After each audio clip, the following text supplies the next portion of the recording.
Berikut adalah pengujian yang kami lakukan terhadap 3 jenis air yang berbeda untuk membuktikan kualitas dari air keran, air kemasan, dan air dari teknologi reverse osmosis, sehingga kita dapat mengetahui bahwa sebenarnya air jernih belum tentu sehat.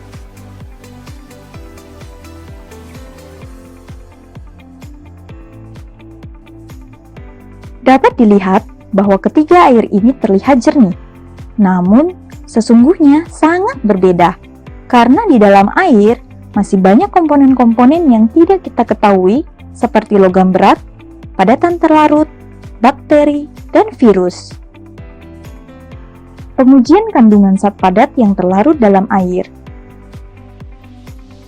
Total Dissolved Solid atau yang biasa disebut dengan TDS meter adalah alat untuk mengukur padatan terlarut dalam air dengan satuan ppm atau part per million.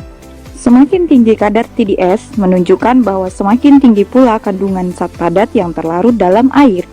Sebaliknya, jika semakin rendah kadar TDS menunjukkan bahwa semakin rendah kandungan zat padat yang terlarut dalam air. Setelah diukur dengan TDS, dapat dilihat bahwa ada perbedaan hasil dari masing-masing air, yaitu air keran dengan kadar TDS 159 ppm, air kemasan dengan kadar TDS 121 ppm, air dari hasil teknologi reverse osmosis dengan kadar TDS 6 ppm.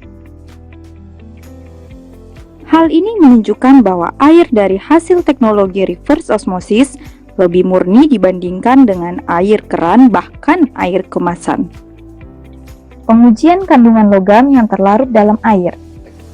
Detektor logam adalah alat untuk mendeteksi adanya kandungan logam berat dalam air. Jika kandungan logam dalam air semakin tinggi, maka lampu detektor logam akan menyala dengan terang dan alarm berbunyi dengan keras. Dapat dilihat bahwa ada perbedaan hasil dari masing-masing air.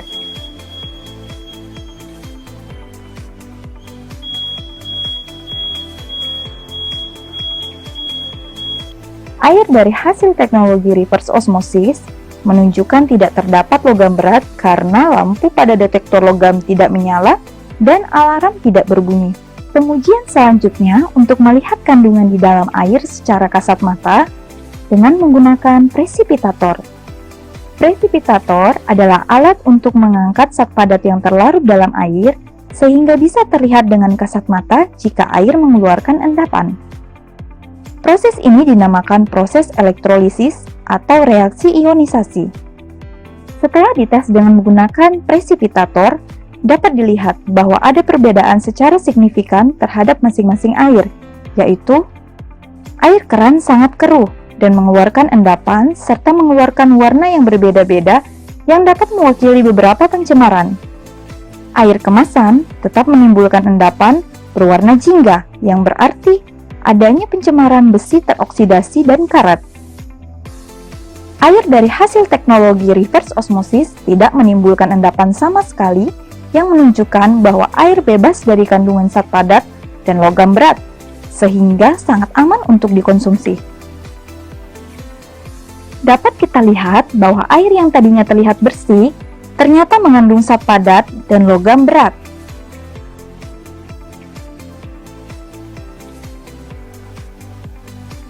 Bayangkan, jika air seperti ini kita konsumsi setiap hari. Bagaimana dengan kondisi ginjal kita? Ginjal adalah salah satu filter dalam tubuh. Jika kita mengkonsumsi 8 gelas per hari, berapa banyak zat padat dan logam berat yang dapat mengendap di dalam ginjal kita?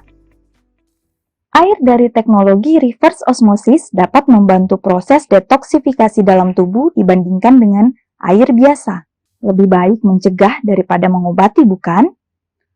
Yuk, segera beralih ke Advanced Reverse Osmosis. Dapatkan semua manfaat dan akses air minum yang higienis dan sehat. Advancing Life.